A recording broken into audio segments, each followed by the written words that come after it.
Vamos abrir a Bíblia, irmãos? Abra sua Bíblia comigo no Evangelho segundo escreveu Mateus. Nós vamos ler o capítulo de número 22. E nós faremos a leitura do versículo 1 ao versículo de número 14. Mateus, capítulo de número 22, do versículo número 1 fino 14. Quem achou, diga amém.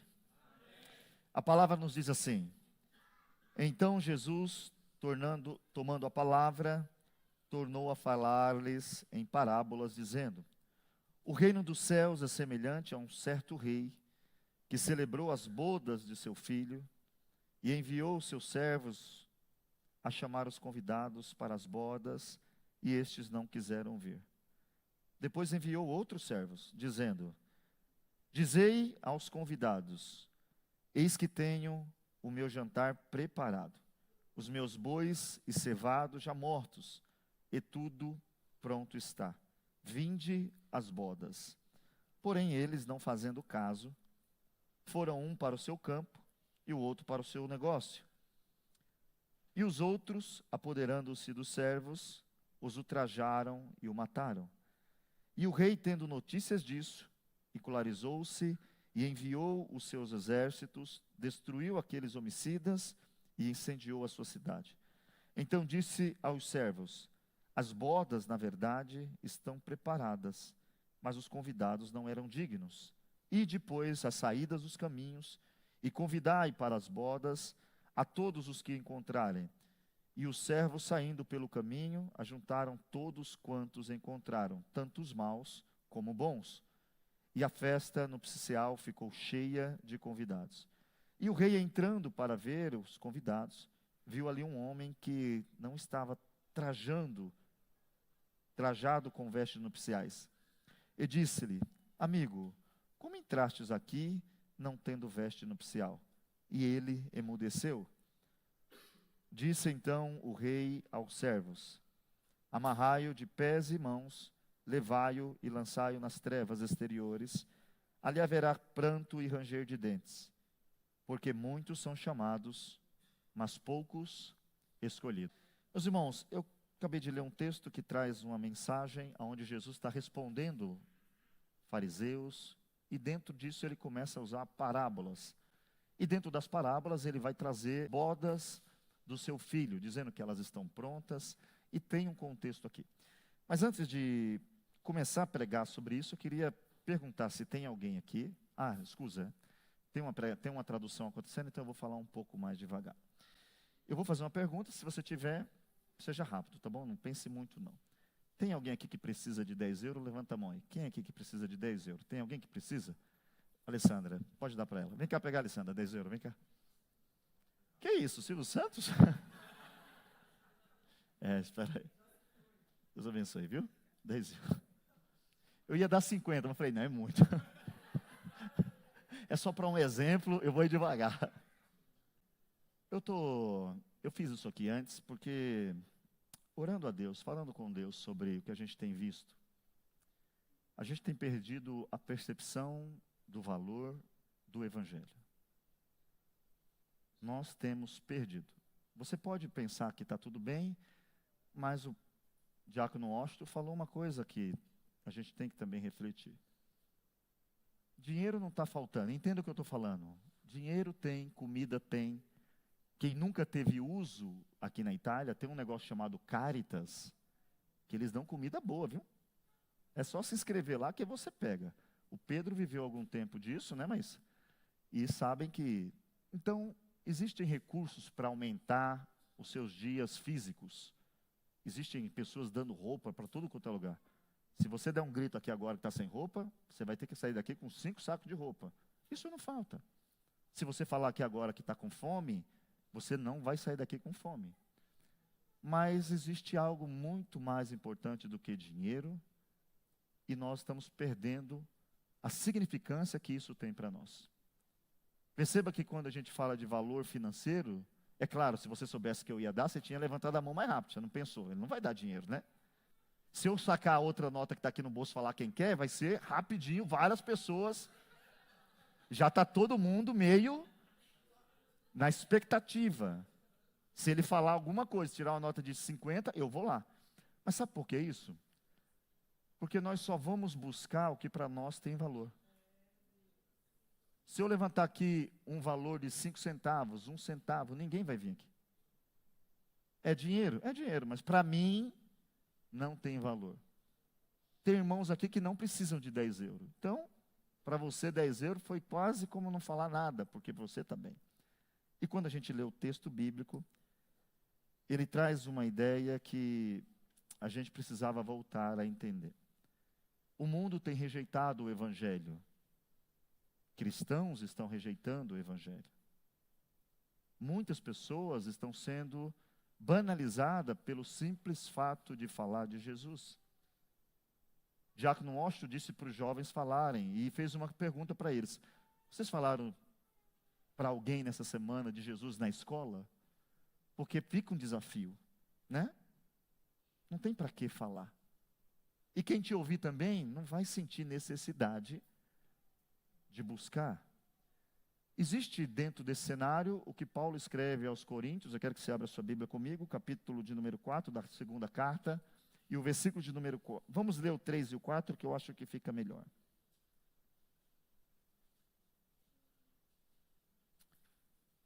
Mas, se ainda o nosso evangelho está encoberto, para os que se perdem está encoberto.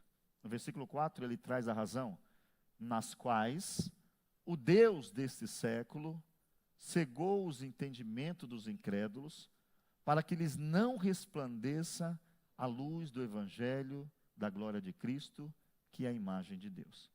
O diabo tem trabalhado para colocar uma cegueira. Quando você não vê a beleza, você não vem buscar. Jesus, no seu Sermão do Monte, ele disse: aonde tiver o seu tesouro, ali vai estar o seu coração. Não se espante se você não ama ler Bíblia. Não se espante se você não tem prazer em ir a um culto. Não se espante. Só tem uma coisa nesse intervalo: você não ama, você não está vivendo um relacionamento. E às vezes não é porque você é mau, não, você está cego. E para quem é cego, não adianta olhar e falar: olha aqui, eu sempre confundo lilás com roxo, mas eu acho que aqui tem lilás e tem roxo, né? Não adianta você falar: você viu que dia lindo? O cego ele não vai ver. O cego não vai conseguir admirar porque ele está cego. Se o mundo está sendo cegado pelo diabo, eles vão ver a igreja passando, passeando. Se você está aqui dentro e está cego espiritualmente, nada para você faz sentido. Nada para você comove. Não existe o entusiasmo de dizer: eu quero isso, porque você não está vendo isso. E a Bíblia diz que o diabo, que é o príncipe desse século, ele tem cegado o entendimento dos incrédulos para que eles não vejam a glória de Deus. E será que nessa noite, com tanta coisa boa que a gente ouviu ontem, hoje, para as irmãs que vieram aqui ontem, será que isso foi algo real? Existe uma coisa que você precisamos entender. Existe uma cegueira fora da igreja. Só que também existe uma cegueira dentro da igreja. Abra sua Bíblia aí comigo para você ler um versículo que traz uma ideia do que eu estou falando. Romanos capítulo 2 e o versículo de número 24.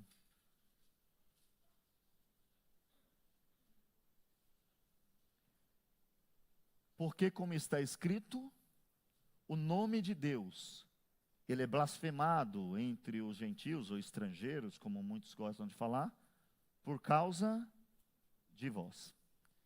Nós vivemos um tempo de uma cegueira fora e de uma cegueira consciente dentro. Porque pessoas vão ver eu e você e vão decidir seguir a Deus ou não. Pessoas vão ver eu e você falando de Deus, e quando nós saímos daqui, eles vão ver o nosso comportamento. Aí diz o texto que por causa do nosso comportamento, o nome não seu, não da igreja, o nome de Deus, ele é blasfemado. As pessoas veem em você um Deus ineficiente. As pessoas veem em mim como pastor, um Deus que não muda nem o pastor da igreja. Se eu não me comportar como diz as Escrituras. E isso acontece porque não estamos vendo valor no Evangelho. Evangelho virou juntar gente. Evangelho virou fazer igreja. Evangelho virou alguma coisa que não é o que está escrito na Bíblia. Jesus ensinou uma coisa: quando der esmola, se der com a mão esquerda, o que você faz com a direita? Esconde a direita. Se você der a esmola com a mão direita, esconde a esquerda. Hoje, toda a ação de bem tem uma câmera filmando. Toda a ação de bem, depois eu chego e falo assim: rapaz, ajudei o irmão lá, estava precisando. Para que alguém diga e veja, ele está fazendo o bem. Esse bem que você faz, para que os outros vejam, ele tem um galardão? Lógico que tem. É o elogio dos homens, parabéns, você é bom. Mas diz que diante de Deus, o que tem valor é o que é feito sem interesse. É o que é feito para ajudar.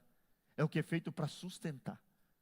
E o texto que nós lemos, Jesus está dizendo sobre algo importante. Tem algo que já está pronto. Não vai deixar de ficar pronto se você não quiser. Tem algo que já está pronto.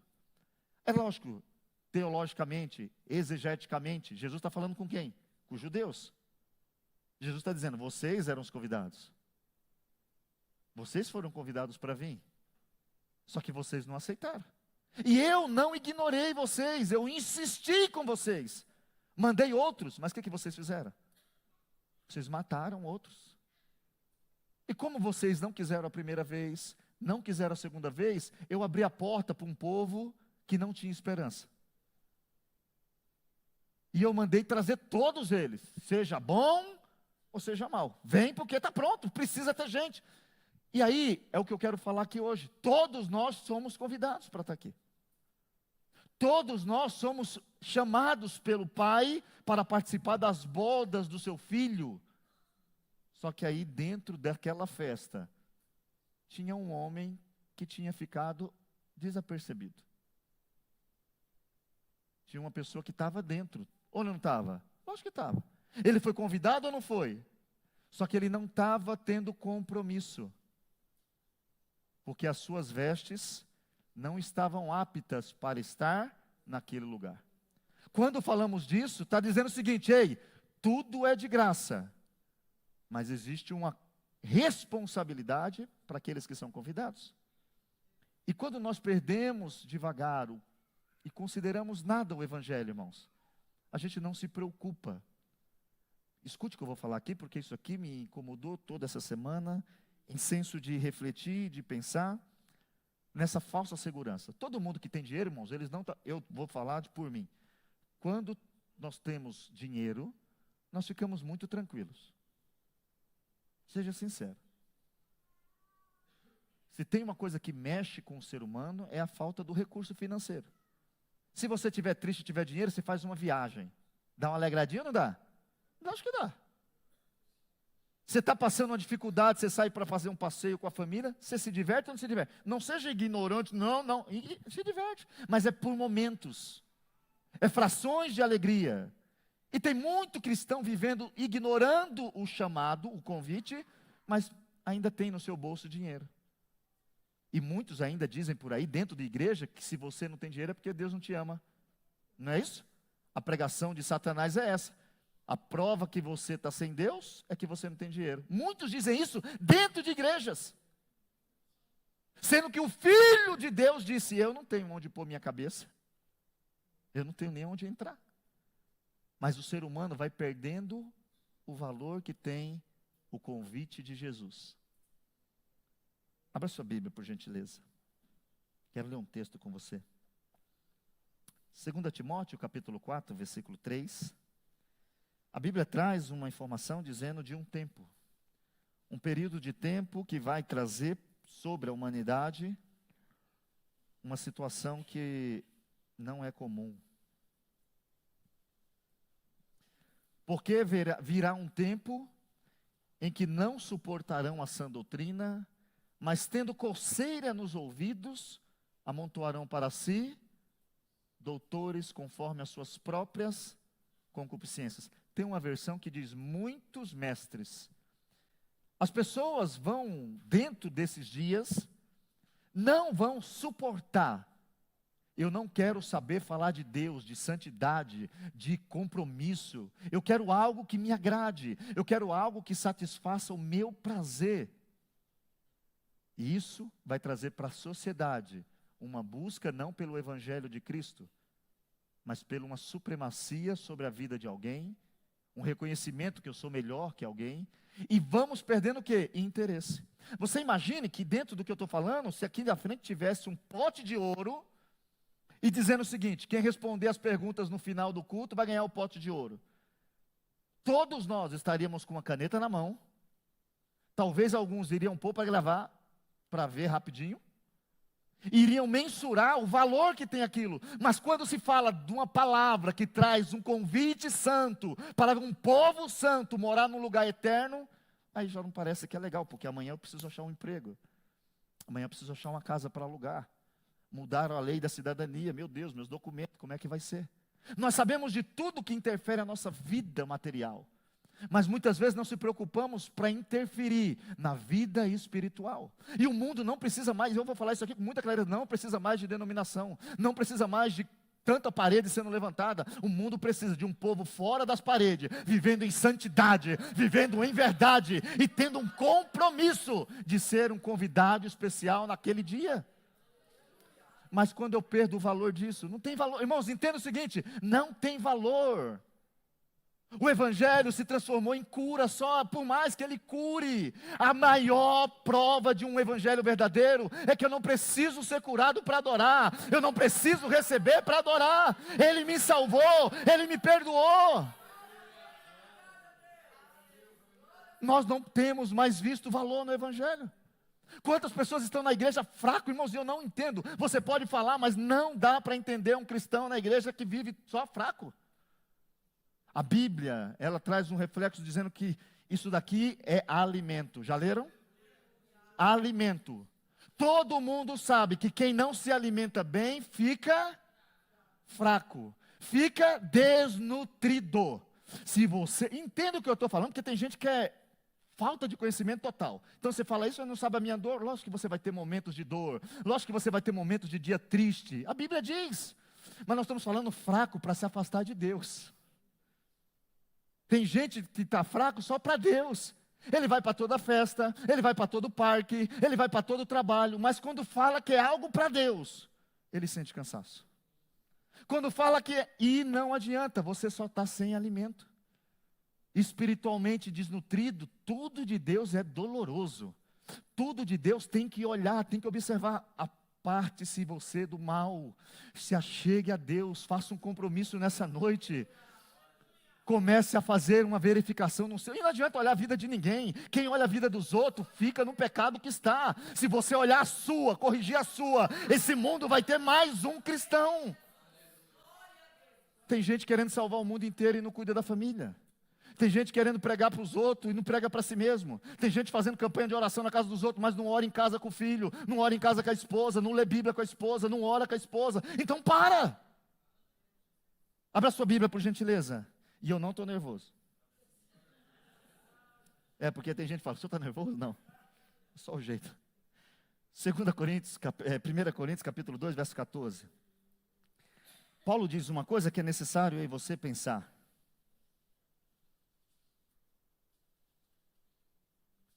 Ora, o homem natural, ele não compreende as coisas do Espírito de Deus, porque ele parece, é loucura, esses caras, que papo, que coisa esquisita, e não pode, escuta o que o texto diz, e não pode entendê-las, porque elas se discernem espiritualmente.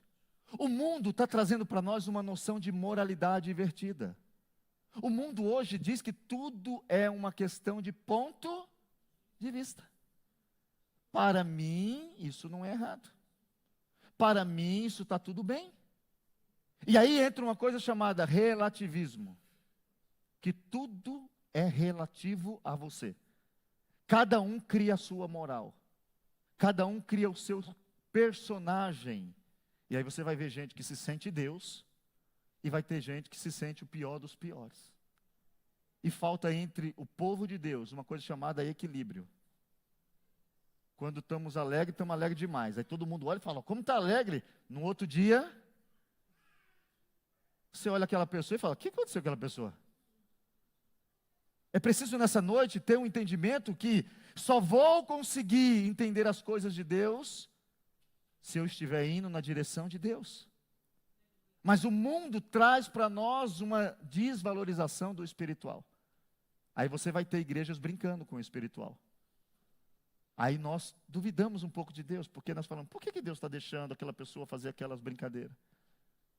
Você vai ver na internet pessoas brincando de falar línguas estranhas. Você vai ver na internet escândalos e escândalos. Uma coisa que eu quero que você pense hoje, por gentileza, e reflita no seu coração. Será que você está rejeitando o convite e se esquecendo que tem uma eternidade? Eu estou muito incomodado essa semana porque eu estou olhando para mim, ok? Se você quiser olhar para mim, olhe para mim, mas olhe para você também. Nós temos que sempre fazer uma avaliação pessoal. Existe eternidade. Escute o que eu estou falando. Existe eternidade. Ah, pastor, mas eu não creio nisso. Então você entrou numa igreja errada, porque Cristo ensinou que tem eternidade. Pastor, mas eu não estou preocupado com a eternidade. Você está errado. Porque nós vivemos aqui não pelo que temos visão humana, mas por uma fé, que ainda que aqui seja tudo difícil, tem uma eternidade. Só que vai se tirando o valor da eternidade. E se eu não creio na eternidade, eu vou curtir isso daqui, irmãos. E eu vou dar um conselho, se você não crê mesmo que tem céu e inferno, curta a vida, porque é só isso que você vai conseguir curtir. Só que para nós que dizemos que cremos em Cristo, temos que começar a se preocupar. Existe uma festa preparada. Os convidados já foram uns, por um tempo, estão ali. Só estamos aqui porque eles negaram. Oramos por eles, sim, mas temos que dar uma olhada, como que estão as nossas vestes? Será que eu estou aqui dentro e todo mundo diz, olha, foi convidado para a festa. Mas será que o dono da festa, quando olha para mim, vê que eu estou apto para estar no meio da festa? Irmãos, fazer parte de igreja é muito fácil. Ser pastor de igreja também é muito fácil. Só que para ser um convidado do Rei dos Reis, é preciso tomar uma posição. É preciso começar a dar valor ao que tem valor. Às vezes você fala para alguém que quer aceitar Jesus, seja sincero. É mais fácil entregar uma nota de 10 euros ou perguntar se a pessoa quer aceitar Jesus? Para que eu quero aceitar esse negócio? O que vai mudar na minha vida? E isso é por causa de nós cristãos que estamos vivendo como se ele também não tivesse valor. Porque ele disse, quem mente vai para o inferno, a gente vive mentindo. Quem rouba vai para o inferno, a gente vive roubando. Quem odeia vai para o inferno, a gente vive odiando. Quem não perdoa não é perdoado, a gente não perdoa ninguém. Pare e reflita. Os discípulos, quando eram espancados por falar a verdade, se entristeciam. Saíam reclamando. Saíam cabisbaixo, dizendo, para que a gente está seguindo esse Jesus? Não era assim? Paulo e Silas tomaram uma grande surra, foram presos. Na cadeia começaram, desculpa, estou muito rápido, né? Tem a tradução, eu esqueço. Na cadeia começaram a reclamar. É isso? Não está escrito aqui, não está escrito aqui. Eles apanhavam, não porque mentiu, não porque comprou e não pagou. Eles apanhavam porque diziam, existe um Jesus Cristo que perdoa pecado. E todo aquele que crê vai ter vida eterna. E diz que quando eles saíam desses momentos, eles se alegravam por serem dignos de apanhar por defender o Evangelho. Agora você quiser ficar fingindo que está tudo bem, ok. Qual que é o motivo da sua falta de motivação para adorar a Deus? Qual é o seu motivo de motivação para não ser fiel a Deus? Qual é o seu motivo para não se entregar 100%? Irmãos, nós estamos vivendo um tempo que ninguém se entrega 100%. Todo mundo quer fazer até onde quer. Não. Jesus, Ele entregou tudo. Ele entregou tudo. Ele entregou tudo. Eu não sei se você crê, mas eu estou aqui nessa noite hoje, porque eu quero dizer que tem algo aqui que está saindo que é mais valioso do que dinheiro. Ainda que você precise de dinheiro. E você pode nessa noite negar. Mas um dia vai chegar aquele que é o dono de tudo, e se você não estiver com as vestes nupciais, você não vai ficar. Abra sua Bíblia, por favor. Eu quero ler um texto de Efésios 2, do 1 ao 3. Vamos ler? Efésios, capítulo número 2.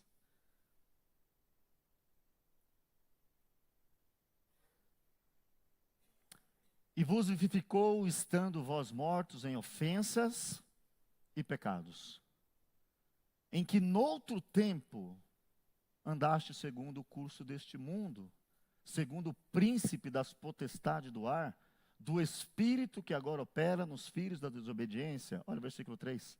Entre os quais todos nós também antes andávamos nos desejos da nossa carne, fazendo a vontade da nossa carne e dos pensamentos, e éramos, por natureza, filhos da ira, como os outros também. Nós viemos de um lugar que somos filhos de ira. E não existe esse negócio de meio termo. A Bíblia diz que quem não se decide por ele é inimigo dele. Nós vivemos um tempo que ninguém se preocupa com isso, irmãos. E eu queria que você, eu não sei se você vai crer, se você está feliz. Pastor, podia estar entregando profecia, nós podia estar aqui num chacoalhar danado, todo mundo abraçando um ao outro, falando em língua estranha, e saindo como? Porque já foi dito até aqui nessa noite, aqui dentro está gostoso, mas lá fora, tudo que é feito aqui dentro some. O simples comportamento de dizer Deus te abençoe, eu vou orar por você, Jesus te ama. O simples fato de carregar uma Bíblia, nós temos vergonha de carregar a Bíblia. Uma vez eu falei aqui para os jovens, eu não sei quem fez, desafio vocês amanhã todos irem para a escola com a Bíblia na mão. Quantos foram? Nós não vemos valor, irmãos. Aí nós compramos um iPhone 16 Pro Max. Aí fazemos foto no espelho para que todo mundo veja que a minha foto foi tirada com um celular de marca. Você vai no Brasil, que é um país que tem mais crise econômica, você entra num ônibus, a pessoa está reclamando do preço da passagem, e você olha na mão dela, tem um iPhone 16 Pro Max, dividido em 48 vezes, sem juros no cartão. Por quê? Porque ela diz, eu tenho valor, olha, eu estou carregando. E aí você tem a sua casa, uma Bíblia, que carrega vida, que carrega salvação, perdão, recomeço, e temos vergonha. Porque para nós não tem mais valor isso aqui, e eu estou incomodado, e eu peço a Deus que Ele tire minha vida, se um dia eu não der o valor que isso aqui merece. Pregar um evangelho que te engana, em nome de Jesus, Ele está te chamando. Toma posição. Para de viver segundo o curso do mundo. Você andava antes. Ai, pastor, mas eu sempre fui assim. Então você não se converteu. Escuta o que eu estou falando. Quem vive hoje como vivia antes, você não se converteu. Porque diz que quem se converteu antes. Eu vivia assim antes, é verdade. Antes eu era esse negócio aí. Falava mal de todo mundo, enganava todo mundo, odiava, fofocava. Só que eu aceitei Jesus. E olha que em vez em quando eu ainda minto, mas eu peço perdão. Em vez em quando eu me distraio, a carne quer me levar de volta para a fofoca, mas eu falo, parou, desculpa, errei. O que a gente vê não é isso. E nós precisamos orar, sabe por quê? Porque ninguém aqui está imune. Ninguém está imune de amanhã estar dentro de um lamaçal. E quando você cair um dia, vai ter muita gente dizendo, eu sabia. Ou não vai ter. Temos mais prazer na desgraça de alguém do que no bem de alguém. Precisamos orar porque o Espírito Santo está dizendo para nós, existe uma festa pronta para vocês. O que vocês estão fazendo como convidados dessa festa? Será que a gente está dizendo, eu tenho mais o que fazer, desculpa. Irmãos, não tem mais valor culto de Santa Ceia, não tem mais valor culto de domingo, não tem. Eu estou falando porque isso é uma realidade, eu vou se der. Antigamente, talvez você não é saudosismo, é a realidade. Antigamente, na semana de Santa Ceia, existia um negócio na gente, não era? Santa Ceia domingo, meu Deus. Hoje, se eu não for lá domingo, eu pego na quarta. Sei lá, se eu não ceiar também, não tem problema nenhum. Se eu perder um culto e ficar 20 dias sem ir na igreja, o O que muda? E na igreja não muda nada, porque para mim não tem valor. Mas para quem tem valor, uma palavra muda o coração, uma palavra muda uma decisão, uma palavra muda o destino. E nessa noite tem um convite, não meu, não daqui dessa igreja, mas um convite do Senhor dizendo: a festa está pronta. A festa está pronta. E os convidados podem ser belos, podem ser feios, ricos, pobres, bons ou maus. Eu convido todos vocês. Mas quando não tem valor, irmãos, não tem valor. Para mim não muda nada. Já viu aquele negócio? Não muda nada. Tem até um ditado no mundo que diz: de graça veio, graça foi. Abra sua Bíblia, por gentileza.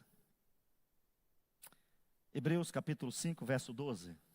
Eu vou tentar ser educado, não que eu não seja, mas os irmãos me dão depois, até 8:10. Quem me dá até 8:10, diga amém.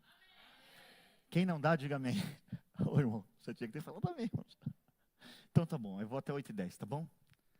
Porque devendo já ser mestre pelo tempo, ainda necessitais que, olha só, que vos torne a ensinar quais sejam os primeiros rudimentos das palavras de Deus, e vos haveis feitos tais que necessitais de leite e não de sólido mantimento. A crítica é o quê? Pelo tempo que você está na igreja, você não precisaria mais ouvir algumas coisas. Irmão, seja sincero, eu oro a Deus, porque esse negócio de ter um pastor aqui como o Deus, isso foi o homem que criou. O pastor é um homem que te ensina, e depois você aprende, você ensina outro, e nós vamos crescendo todos juntos, é assim que vai indo. Agora nós habituamos ficar o resto da vida dizendo: ora por mim, pastor, abençoa eu, pastor, leia a sua Bíblia, porque isso vai gerando fraqueza. E a razão da fraqueza não é luta, eu repito, não é luta. Luta não enfraquece crente. O que enfraquece crente é estar longe de quem dá força. O que enfraquece um crente é ficar longe de quem dá força para o crente. Abra sua Bíblia, por gentileza. Eu vou tentar ser rápido. Mateus 24, 12. E porque se aumentará a iniquidade, o amor de muitos se esfriará.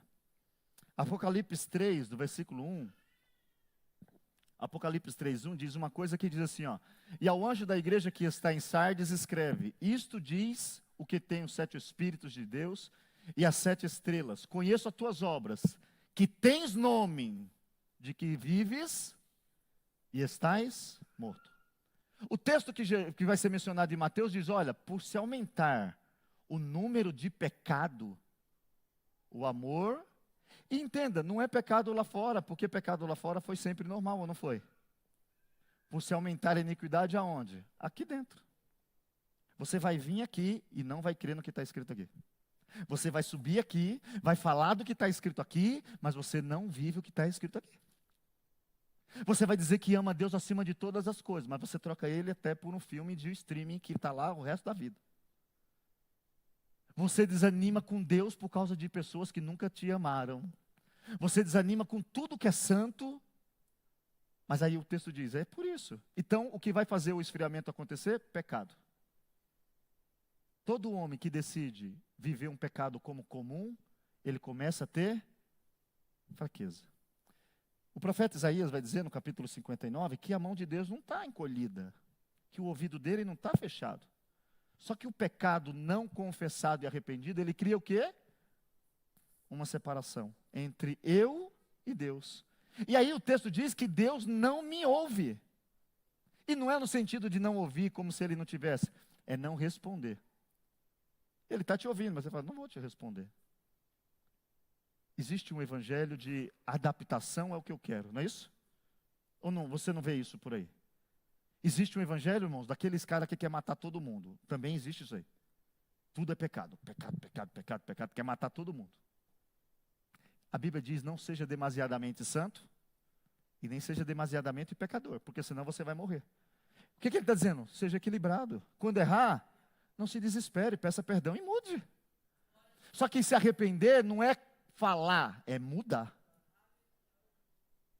Tem muita gente que fala de arrependimento, mas você continua fazendo a mesma coisa. Então não é arrependimento, é apenas um remorso temporal. O texto diz que muitos têm nome de que está vivo, mas está morto. O que é isso? Com Deus não tem mais contato. E isso acontece quando o pecado virou algo comum da minha vida. É comum. Se você hoje se incomoda quando erra, dê glória a Deus. Porque tem gente que não se incomoda mais. Tem gente que não liga mais de errar. E existe um convite para uma festa que está pronta. Existe um convite para uma festa que está pronta. E aí abra sua Bíblia comigo em Hebreus capítulo 3, vamos ler o 12 e o 13. O escritor aos Hebreus diz uma coisa que é muito importante. Na parte teológica da coisa, ele diz o seguinte: vede, irmãos, que nunca haja em qualquer de vós um coração mau e infiel para se apartar do Deus vivo. Antes, exortai-vos uns aos outros todos os dias, durante o tempo que se chama hoje, para que nenhum de vós se endureça pelo engano do pecado. Quantas pessoas você conhece que já foram de igreja, irmãos? Já foram.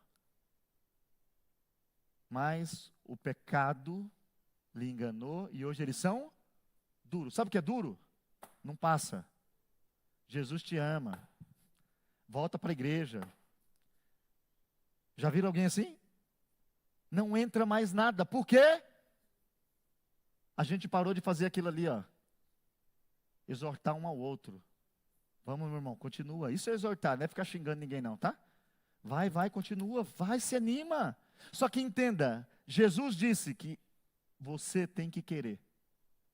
Quem quiser, vem. Tem gente querendo que Jesus amarre ele e traga a força. Nós estamos falando de uma coisa aqui muito importante. E eu oro a Deus para que essas palavras que são da Bíblia, elas possam fazer efeito no seu coração. E você que está aqui hoje, veja se você não tem negado o que é mais importante. Veja se você não está negando viver o que Deus tem para você. A próxima nota que eu tenho no bolso, quando eu puxar ela, vai ter uma correria se eu puxar ela aqui, que ela é bem grandona. Sabe uma nota que parece uma folha de sulfite? Ela tem bastante zero. Ela ajudaria muitos de nós aqui hoje. E nós viríamos, porque não é que, entenda o que eu estou falando, não é porque você é um hipócrita, não, é porque você precisa disso e Deus sabe. Só que lá em Mateus 6,33 ele diz: buscar em primeiro lugar o reino de Deus, a justiça de Deus, e essas coisas vão ser acrescentadas para você. Mas nós queremos só a parte que Deus pode fazer. Nós queremos a parte que Deus pode me dar. O quê? Dinheiro, felicidade, mas e salvação, e santidade? Aonde está isso, irmãos, nos nossos dias? Quantos de vocês se preocupam em ler? Quantos de nós se preocupamos em ler a Bíblia? Quantos de nós se preocupamos em dobrar o joelho de manhã? Falar: abençoa meu dia. Me ajuda a vencer eu mesmo. Qual que é o seu problema? Sou eu? Lógico que não. Hoje eu falava para o meu filho, eu falava assim: Lucas, nunca vai ser culpa de ninguém, sempre a culpa é nossa. Se você tomar uma decisão pessoal e quiser e for, você vai chegar onde você quer. Só que a gente decide julgar alguém e falar: a culpa foi dele. Ah, ninguém me incentivou. Esses dias eu estava falando com um pastor e ele disse assim: deixa eu te fazer uma pergunta, que esses dias eu fiz uma pergunta para minha esposa. Porque todo mundo que a gente vai falar, fala que está desanimado, está desanimado, está desanimado, está desanimado. Quem é que anima a gente? O pastor falou para mim assim: quem anima a gente? E não pense que eu passo coisa pior que você talvez eu fique mais desanimado. Mas a Bíblia diz que ao invés de reclamar, não fique ansioso por coisa alguma. Filipenses, Paulo escrevendo, diz o quê? Não fique ansioso por coisa alguma. Antes, as vossas petições sejam em tudo conhecidas diante de Deus, pela oração, súplicas e ação de graça. E a paz de Deus, que excede todo entendimento, guardará o seu coração e os seus sentimentos em Cristo Jesus. O problema é que a gente vai para a internet, a gente liga para alguém e Deus do lado falando: fala comigo! Só que não tem mais valor. O valor está nas coisas. Eu falei que ia até 10, né?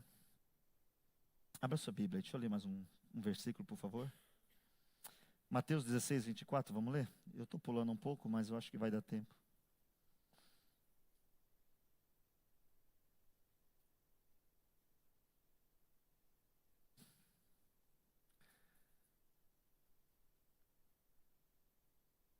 Mateus capítulo 16, versículo 24. Então disse Jesus aos seus discípulos: se alguém quiser vir após mim, renuncie-se a si mesmo, tome sobre si a sua cruz e siga-me. Perceba, é você com você mesmo. Renunciar aos outros é fácil, não é? Você bloqueia. Hoje tem tudo nesses negócios aí, né? WhatsApp, você bloqueia, você vai lá e fala assim, bloquear. Você não quer que a pessoa veja a sua foto de perfil? Você fala, quem bloqueia? É pessoa. Quem você não quer que veja seu status? Você bloqueia. Tanto que tem jovens aqui que eu não vejo o status dele, quando eu pego o celular do irmão, está lá o status deles. Eu falo, bloqueou o pastor. Já falei, hein? Me desbloqueei lá. Tome a sua cruz e me siga. E a gente não tem visto isso aqui como importante, irmãos. Você se lembra que quando eu comecei o culto, que eu fiz o convite, quem precisava de dinheiro, foi rápido entregar aquele dinheiro, foi muito rápido. E ninguém, a Alessandra nem teve vergonha de vir aqui buscar. Porque ela falou, eu quero te dar isso aqui. Agora, eu vou fazer um pedido a você que está aqui, que ainda não entregou. E se você também entregou e está vivendo de qualquer jeito, eu queria convidar os irmãos nessa noite a ficar de pé, por favor.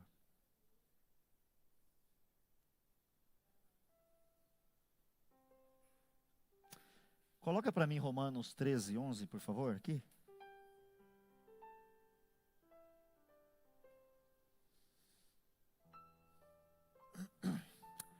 E isto digo, conhecendo o tempo, que já é hora de despertarmos do sono, porque a nossa salvação está agora mais perto de nós do que quando aceitamos a fé. Eu sempre que li esse versículo, eu me lembrava dele quando eu estava fazendo a faculdade, porque tem 5 anos pela frente. Aí eu ia o primeiro dia, aí eu falava daquele jeito. Hoje, a minha formação está mais perto do que ontem. Então eu ia nesse pique, até que acabou, já fazem 15 anos. Você vê? Já acabou ali, já faz 15 anos, porque passa o tempo. Aí ele diz que é hora de despertar. Já despertou, irmãos? É hora de despertar do sono.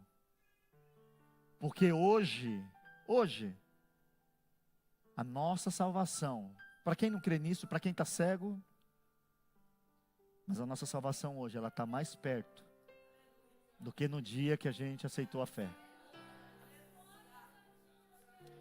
Isso significa que a festa está pronta e nós vamos participar dessa festa. E eu vou dizer que nem os discípulos falaram, eu não tenho ouro, só tinha aqueles 10 euros. Mas eu não tenho ouro, eu não tenho prata, mas o que eu queria oferecer para os irmãos. Um Jesus que perdoa pecado.